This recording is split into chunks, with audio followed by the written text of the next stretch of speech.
Hey campers, George here, back in the man cave. Remember this guy? Fishing knife from Handmade, 1945 to 1955. Look at that. Thought it was really unusual, so I cleaned it up and whatnot, and I was just looking at him thinking, he needs a sheath. So let's check it out.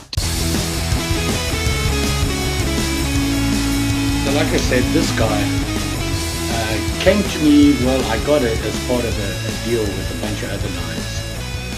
And it needed to be cleaned up, the blade was dirty, rusty.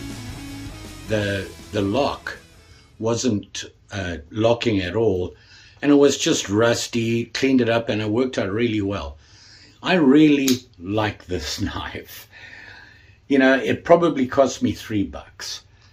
It is Handmade, 1945 to 1955. And you can see it right there. So I wanted to make I really like it. I want to make a sheath for it just because I haven't done much leather work lately and I felt like I want to do it. Then I remembered I didn't have much leather left. So I went through my scrap leather and I found some leftovers from an old tool roll that I used to have. It's really thick, strong, old school leather. And I have enough, I think, to make a sheath for this guy. So I brought it out, cut it up into the pieces I thought I needed, and you'll see it here. And we'll try and put them together and see if it works. So here you can see this was a part of the pouch from the tool roll. And this was what was left. So I cut it up like this.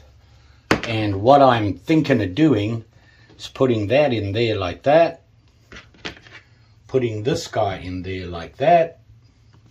And have a flap come over and we'll have a snap on it there. So that's the plan. Should be a reasonably easy to make one. We'll see. Here we go. So I've got 3 pieces. This will be the back. This is the front. And this will be the belt loop. So we've got to do the belt loop first. We've got to fix it onto here in the right position. And sew it on. And then get this on and start forming the rest. So we're going to do that. First off, we've got to get this lined up. So here I'm just making sure everything's going to fit. Checking the length of the flap is going to be long enough to put a snap on. I haven't really thought about this. I just worked with what I had. The leather was kind of limited. This is an unusual leather. It's pre-treated. It kind of makes it a little bit difficult to work with. When you mark it, the mark goes away. Here I'm just getting the belt loop lined up so that I can mark it, punch it, and then stitch it on. You know, you know me. I have, forgot to do this once or twice and got everything on and had to unpick everything because I forgot to put the belt loop on. So here I'm just using some punches, making sure I'm getting all the way through. Like I said, this leather really seals itself quickly. So I had to punch the holes twice just to be sure. Now I'm just getting ready to sew it. All of this is going to be saddle stitch. Now I'm just measuring how much thread I need, but I'm cheating here on this saddle stitch. It's such a small run. It's only like 5 or 6 stitches that I'm just using 1 needle. Ideally, you should be using 2. So I'm kind of cheating here. It's not the right way to do it, but if you're careful, the end result is the same thing. Yeah, snip it off, and then of course it's waxed thread, so when you do this to it, it burns and melts, and you just press it in and it holds itself in. Don't forget, when you do this at the end of your run, always come back 2 or 3 stitches. You kind of double up at the end. Here I'm just doing the bottom piece now. Same thing. Snip it off, burn it off.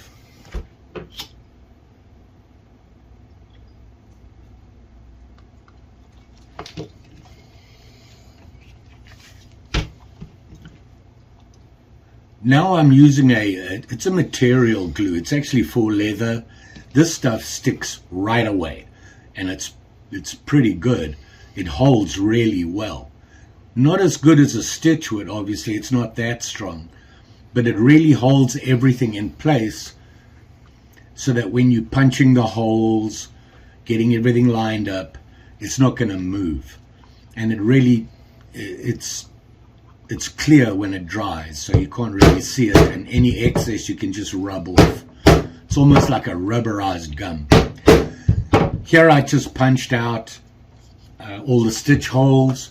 Now I'm measuring again the run.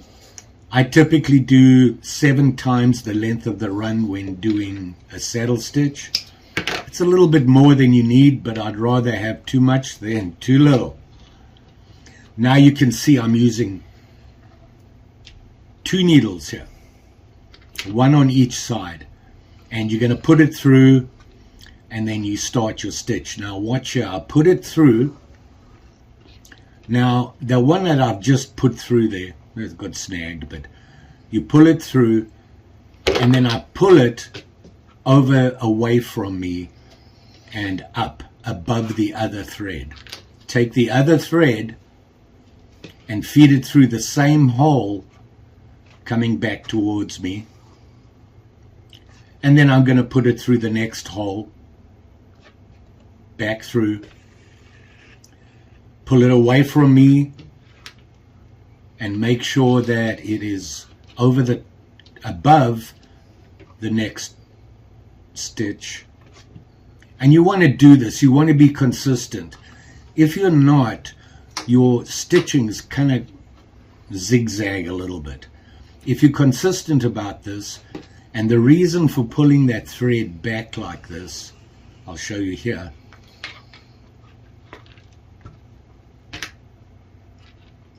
Is so that when you put this needle through, it's going to miss that thread, because if you go through that thread, you're not going to be able to tighten it up because of the weave of the thread.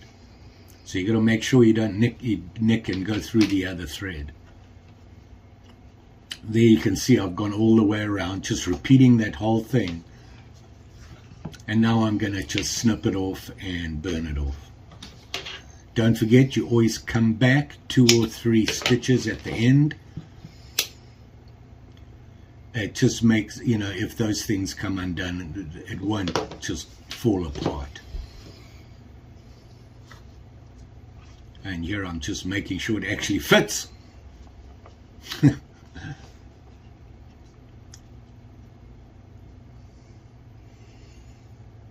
Now I need to start figuring out where I'm going to put the snap, making sure it's centered, just marking the center on here, give myself a center line. Going to look where I want the snap, and then I'm going to mark it just with a dot.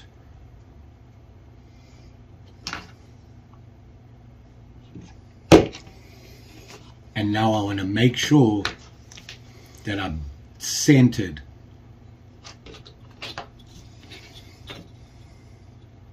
on that little flap.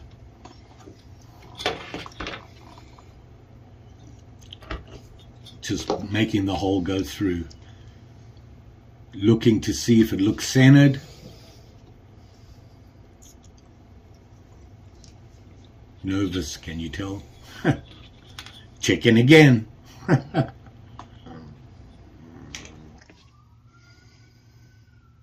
Here I have this flat washer, and it seems to be perfect for just about everything I do, for making little curves, marking curves on leather.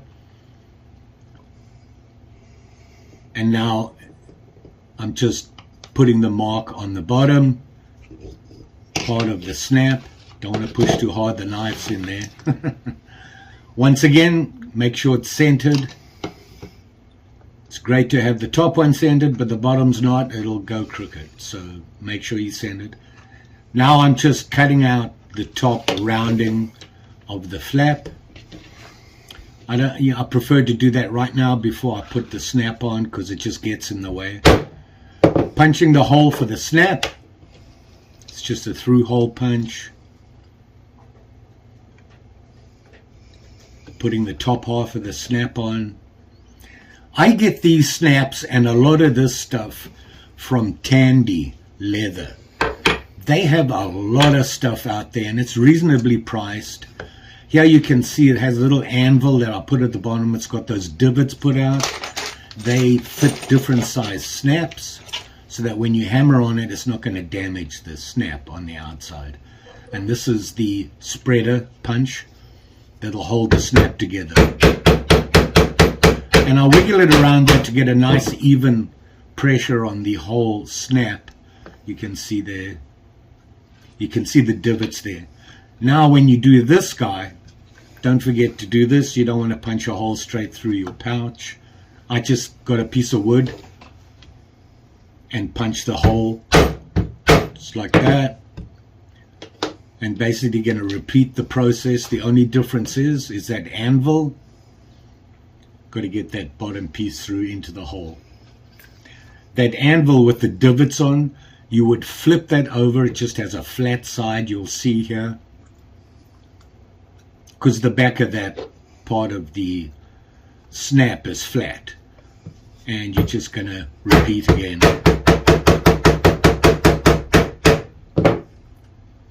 You don't have to whack it hard, it'll fold over. Making sure it works here. Very exciting, it actually worked. Now, I hadn't decided what I was going to do, and now I just decided to round off these shoulders on this thing.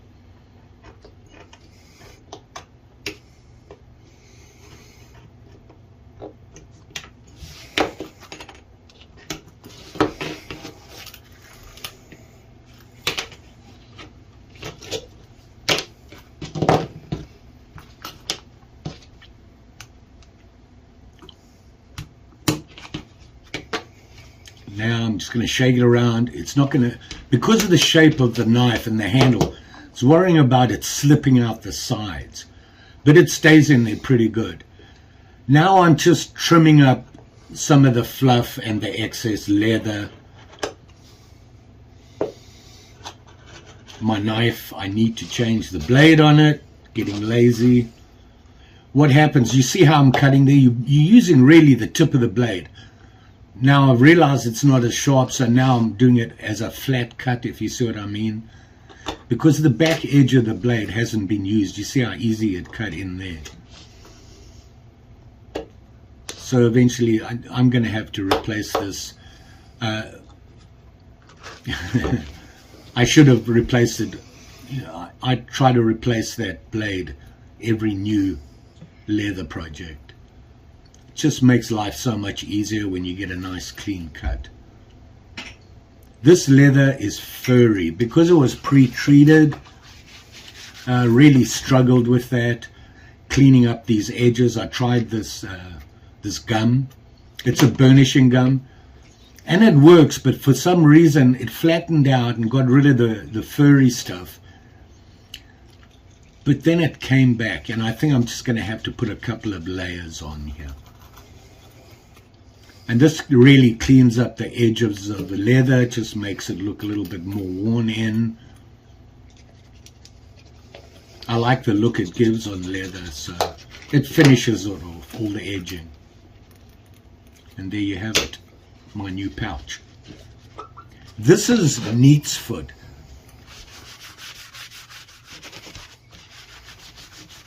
It's a leather preservative, if you want to call that. It keeps the leather nice and supple, cleans it up, and I'll do this about every 6 months on all my leather stuff. And what is it? You know, leather dries, and if you're bending it and that sort of thing, it will crack. So using that neat's foot. Keeps it nice and supple, and it actually gives it a good look.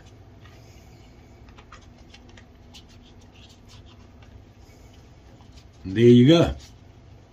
We have us a pouch. So there you go, campers. A sheath for my Hammer brand fish knife. Awesome. Love this knife. And now it has a home.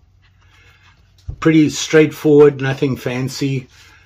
Just some scrap leather I had left over from a roll pouch that I was using actually for my whittling stuff, but I got a new roll bag and I just used the mosquitoes. Are in the house. They're following me. Anywho, just a scrap piece of leather from that roll.